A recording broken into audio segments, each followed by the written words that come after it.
llegaste al nido tus ojos soñadores, clavaste mi muñeca vestida de fierro, y alzándola en tus brazos como una madrecita, dijiste, pobrecita, no tiene corazón.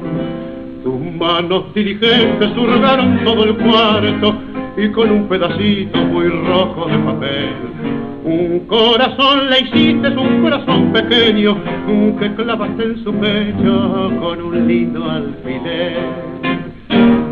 Muñequita de trapo, vestida de fierro, nunca tendrá tu pecho amores ni ilusión. Nunca podrás vivir, nunca podrás querer, muñequita de trapo, corazón de papel.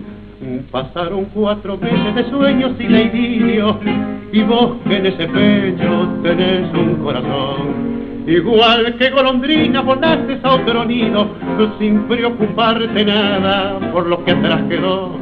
No importa, pobre cosa de carne pasajera, te apagarás un día lo mismo que un quinqué. Y en cambio mi muñeca será siempre la misma, con su pecho sin alma que hiere un alfiler.